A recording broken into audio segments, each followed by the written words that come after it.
વિદ્યાર્થી મિત્રો, જુઓ ધોરણ 10 ગણિતની અંદર પ્રકરણ 8 ત્રિકોણમિતિનો પરિચય અને એની અંદર સ્વાધ્યાય 8.1 નો આપણે 8મો દાખલો પૂછ્યા છીએ. તો 8મો દાખલો કરાવું છું. તમે તમારા પાઠ્યપુસ્તકમાં રકમ જોતા જાજો. પાના નંબર 105 ઉપર આ 8.1 સ્વાધ્યાયનો 8મો દાખલો છે. જો 3 કોટ a બરાબર 4 હોય તો નક્કી કરો કે 1 - tan સ્ક્વેર છેદમાં 1 + tan સ્ક્વેર બરાબર cos સ્ક્વેર - sin સ્ક્વેર છે કે નહીં. તો પહેલા આપણે જોઈએ 8મો દાખલો.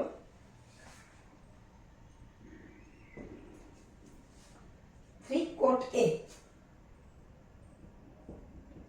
બરાબર 4 આટલું આપણને આપ્યું છે. હવે tan cos અને sin ત્રણેયની આપણે જરૂર પડશે આના ઉપરથી. તો કોટ a 3 અહીં ગુણાકારમાં છે, સામે જશે તો છેદમાં આવશે. અને ત્રિકોણમિતિના સૂત્ર પ્રમાણે તમને ખબર છે કોટ એટલે cos a ના છેદમાં sin a એટલે કે 4 ના છેદમાં 3. હવે cos a ને આપણે સૂત્રનો કરતા બનાવીએ.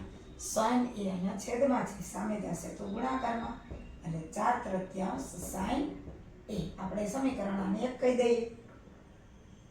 હવે આપણને ખબર છે નિત્યસમ કે cos square a plus sin square a બરાબર 1.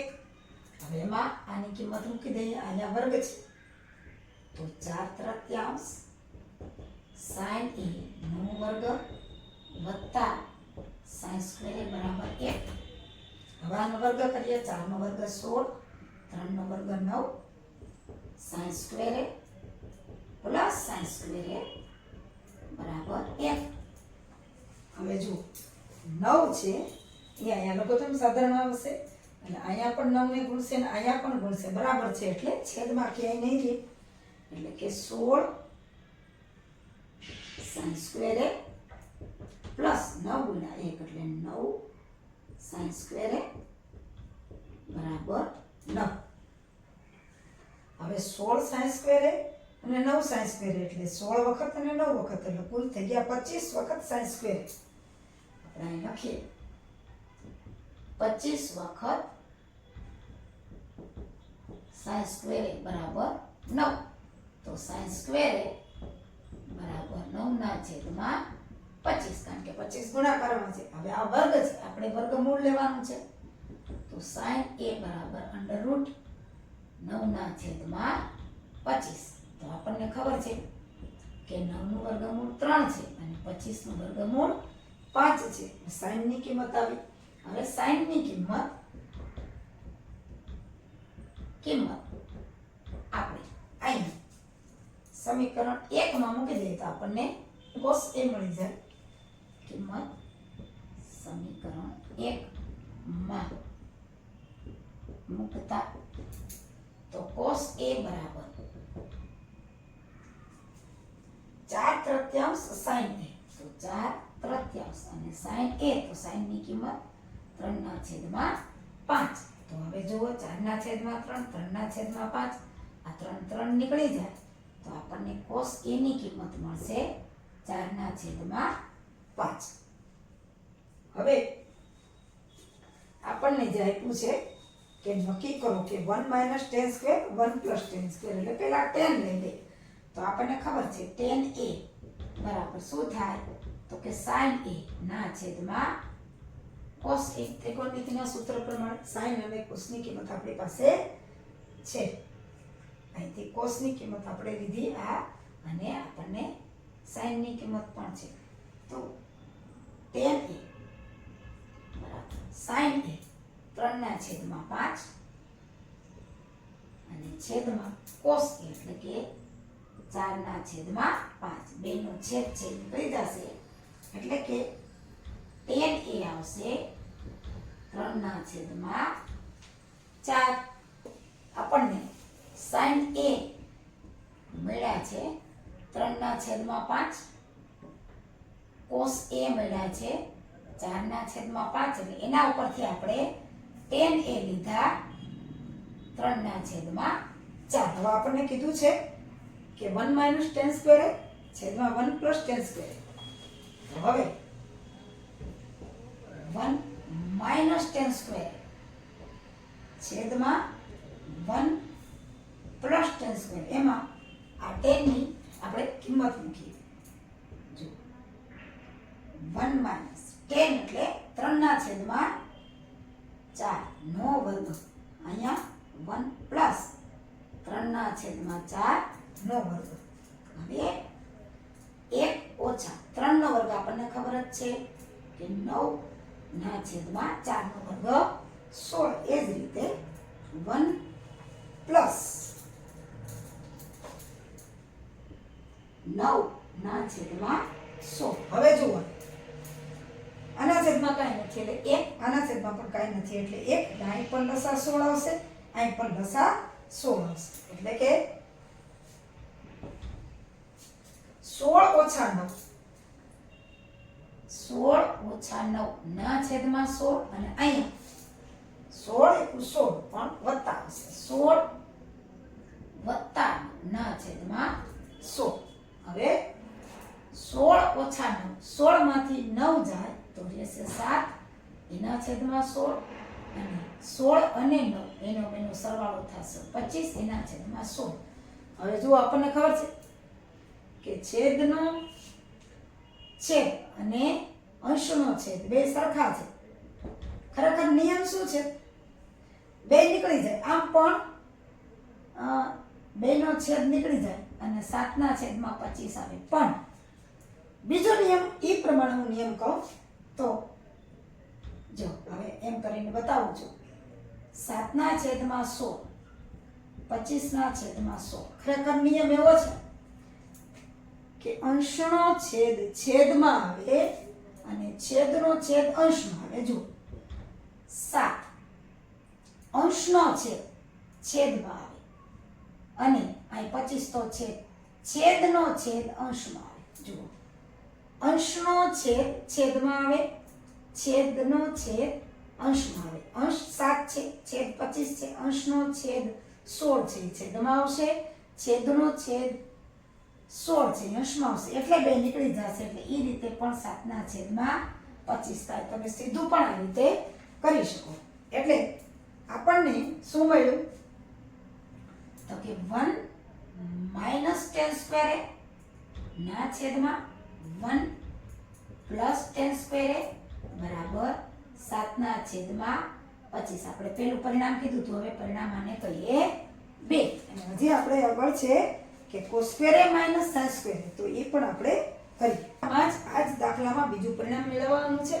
આપણને કીધું છે cos square minus sin square. હવે આપણને ખબર છે કે sin a બરાબર 3 ના છેદમાં 5 અને cos a એટલે 4 ના છેદમાં 5. એની કિંમત આમાં મૂકી દે તો હવે cos square minus sin square બરાબર cos 4 ના છેદમાં 5 નો વર્ગ અને ઓછા આ sin એટલે કે 3 ના છેદમાં 5 નો વર્ગ.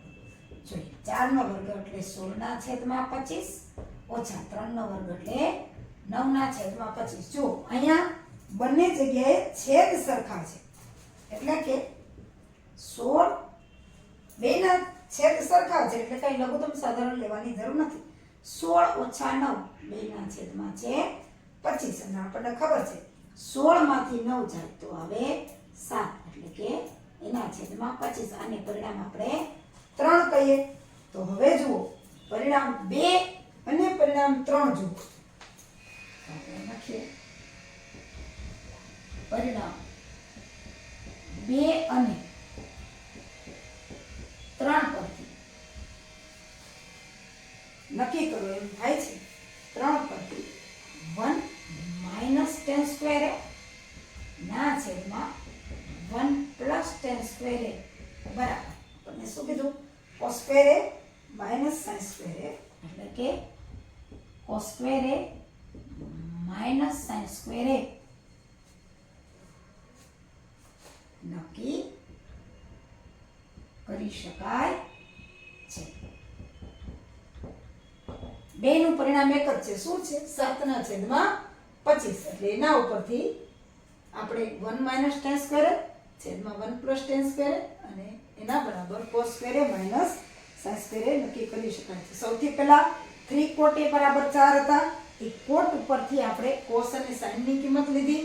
cos અને sin ની કિંમત ઉપરથી આપણે tan ની કિંમત લીધી. પછી આ tan ની કિંમત આમાં મૂકી અને આપણે જવાબ લઈ આવ્યા. ત્યાર પછી cos અને sin એમાં કિંમત મૂકીને જવાબ લઈ આવ્યા. બે જવાબ સરખા છે એટલે કે આપણે કહી શકીએ કે 1 - tan સ્ક્વેર ના છેદમાં 1 + tan સ્ક્વેર બરાબર cos square minus sin square નક્કી થાય છે. હવે નવમો દાખલો ત્રિકોણ ABC માં ખૂણો B કાટખૂણો છે. જો એક ખૂણો કાટખૂણો આપી દીધો છે. જો tan એ 1/√3 હોય તો નિમ્નલિખિત મૂલ્યો શોધો. એમાં sin a પહેલામાં sin a cos c plus cos a sin c બીજામાં છે cos a cos c અને minus sin a sin c. હવે આપણને tan a નું મૂલ્ય આપ્યું છે એના ઉપરથી sin અને cos આપણે શોધવાના છે. જો ખૂણો B કાટખૂણો આપી દીધો છે. દાખલા નંબર 9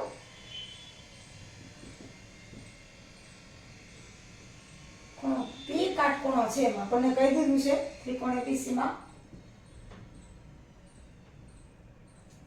એટલે કર્ણ છે એ AC બનશે. આપણને આપ્યું છે કે tan A બરાબર 1/√3. હવે જો સીધું પણ થાય કાટખૂણો આપી દીધું છે એટલે tan A ખૂણો આપ્યો છે એટલે tan A આપણને ખબર છે કે tan એટલે શું થાય તો કે સામેની બાજુ છેદમાં પાસેની બાજુ એટલે કે tan A બરાબર tan ખૂણા A ની સામેની બાજુ છે BC અને પાસેની બાજુ છે AB. હવે આપણને આપી દીધા છે 1/√3 એટલે આપણને ખ્યાલ જ આવે કે BC બરાબર 1 હશે AB બરાબર √3 હશે. તેથી BC બરાબર 1 અને AB બરાબર √3. શું કામે ખૂણો એક કાટખૂણો આપી દીધો છે એટલે જો આ ન આપ્યો હોય તો tan ઉપરથી sin cos અને sin cos ઉપરથી પણ આપણને આ સૂત્ર મળી જાય. જો એ રીતે કરીએ બીજી રીતે હું તમને કરાવું કે tan A છે 1/√3 છે બરાબર. tan એટલે આપણને ખબર છે sin A ના છેદમાં cos A બરાબર 1/√3. તો આપણે sin આપણે જેમ લેતા હતા કારણ કે એમાં ખૂણો કાટખૂણો કયો છે એ નતો આપ્યો એટલે આપણે સીધે સીધું લઈ શકીએ. પણ બીજી રીતે પણ આમ થાય સેમ લાંબી રીતે થાય. આપણે જે કરતા હતા એમ જ sin A ના છેદમાં cos A 1/√3 cos A અહીંયા આવી જાય તો sin A બરાબર 1/√3 cos A. તો આપણી પાસે સૂત્ર છે કે sin square A plus cos square A બરાબર 1. એમાં sin ની કિંમત મૂકી દઈએ 1/√3 cos A નો વર્ગ વત્તા cos સ્ક્વેર A બરાબર 1. 1 નો વર્ગ 1 √3 નો વર્ગ 3 વર્ગમૂળ નીકળી જાય એટલે cos square A plus cos square A બરાબર 1. 3 છે દશા આવે એટલે 1 cos square A plus 3 cos square A બરાબર 3 એટલે 3 ને 1 4 cos સ્ક્વેર A બરાબર 3. એટલે કે cos સ્ક્વેર A બરાબર 3/4 તો cos A બરાબર √3/4 અને તેથી cos A બરાબર √3/4 4 નો વર્ગમૂળ આવશે 2. હવે cos A ની કિંમત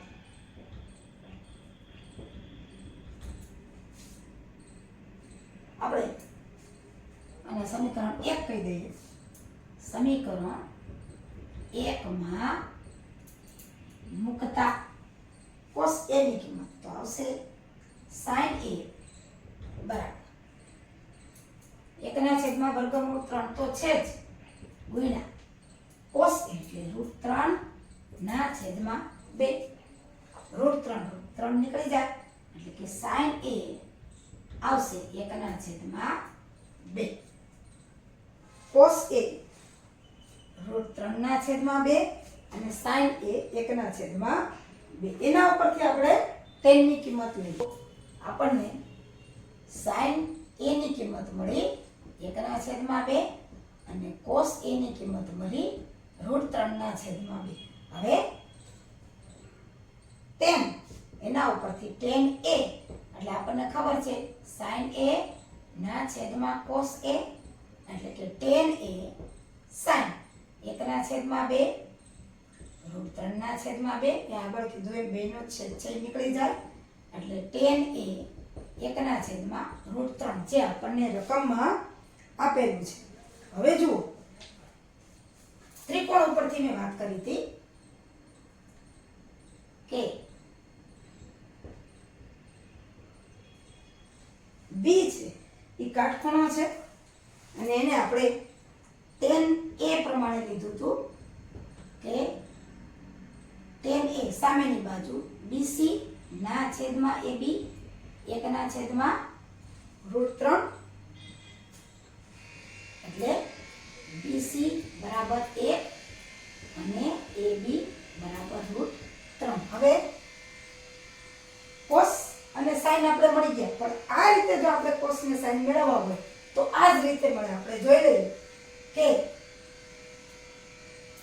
bc અને ab તો આપણને મળી ગયા પણ cos નું સૂત્ર અને sin નું સૂત્રમાં sin નું સૂત્ર સામેની બાજુ છેદમાં કર્ણ cos નું સૂત્ર પાસેની બાજુ છેદમાં કર્ણ એ રીતે પણ sin cos આપણે મેળવ્યું તો આપણને ખબર છે કે sin a બરાબર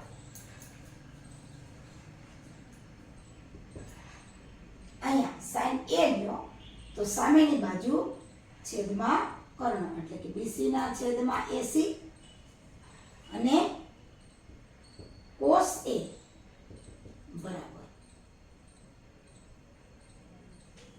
cos a પાસેની બાજુ છેદમાં કર્ણ એટલે કે ab ના છેદમાં ac અહીંયા આપણે મેળવી લીધા પણ આ ત્રિકોણ પરથી જ મેળવવા હોય તો ab અને bc એ બેના વર્ગનો સરવાળો કરી અને કર્ણ પણ આપણે મેળવી શકીએ જુઓ ત્રિકોણ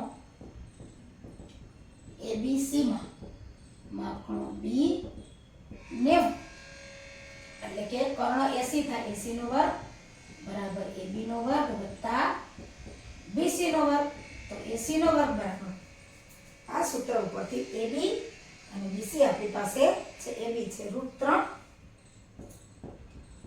અને bc છે 1 એટલે ac વર્ગ √3 નો વર્ગ 3 અને આ 1 એટલે ac વર્ગ બરાબર 4 અને તેથી ac બરાબર વર્ગમૂળ 4 અને તેથી ac બરાબર 2 હવે જુઓ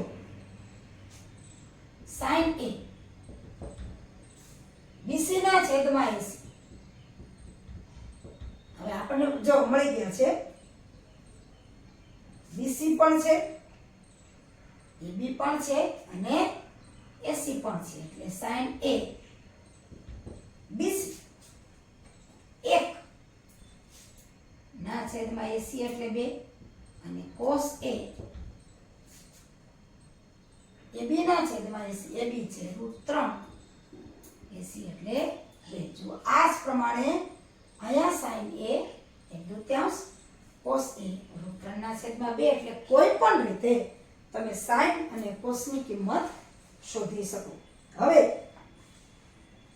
આપણને sin a cos c અને cos a sin c એ આપણને કીધું છે તો પહેલો પેટા વિભાગ એનો આપણે કરીએ હવે આમાં bc 1 ab √3 અને ac આપણે મેળવી દીધા 2 હવે પહેલો વિભાગ છે શું છે કે sin a cos c plus cos a sin c જો ab bc અને ac એની કિંમત બે રીતે આપણે જોઈ લીધી bc છે 1 ab છે √3 અને bc છે 2 1 AB છે √3 અને AC છે એટલે કે કર્ણ 2 છે. હવે sin A ખૂણા A ની વાત આપણે કરવાની છે. તો sin A સામેની બાજુ છેદમાં કર્ણ એટલે sin A ની સામેની બાજુ થશે BC ના છેદમાં કર્ણ એટલે AC. હવે કાઈ નથી એટલે ડોટ એટલે કે ગુણાકાર. cos C C નું cos ખૂણો એટલે કે C છે cos હોય તો એની પાસેની બાજુ છેદમાં કર્ણ એટલે ખૂણા C માટે પાસેની બાજુ થાય BC અને છેદમાં કર્ણ એટલે કે AC. હવે વત્તા cos A આનું cos એટલે પાસેની બાજુ છેદમાં કર્ણ એટલે AB ના છેદમાં AC ગુણ્યા sin C નું sin એટલે sin હોય ત્યારે સામેની બાજુ છેદમાં કર્ણ એટલે sin C માટે સામેની બાજુ થશે AB ના છેદમાં કર્ણ AC. અહીંયા આપણે આ ત્રણેયમાંથી કિંમતો મૂકતા જઈએ. BC 1 AC 2 ગુણ્યા BC 1 અને AC 2 વત્તા AB √3 AC 2 પાછું AB √3 અને AC 2. હવે જુઓ તમે ઉપરના અંશનો ગુણાકાર છેદનો ગુણાકાર 1 1 1 અને 2 2 4 વત્તા √3 ગુણ્યા √3 એટલે √3 નો વર્ગ છેદમાં 4. હવે જોઈએ 1 ના છેદમાં 4 વત્તા √3 નો વર્ગ હોય એટલે વર્ગ અને વર્ગમૂળ નીકળી જાય એટલે 3 ના છેદમાં 4. હવે જુઓ બેયનો છેદ સરખો છે એટલે લસા આવશે ને 1 વત્તા 3 ના છેદમાં 4 એટલે કે 4 ના છેદમાં 4 એટલે કે 4 * 4 એટલે 1. કોના બરાબર 1 જવાબ આવ્યો તો કે sin A ગુણ્યા cos C plus cos A ગુણ્યા sin C એટલે કે આપણે લખીએ sin A cos C plus cos A ગુણ્યા sin C બરાબર 1. આ જવાબ આપણને પેલો મળ્યો. હવે આપણને બીજું કીધું છે કે cos A cos C minus sin A sin C.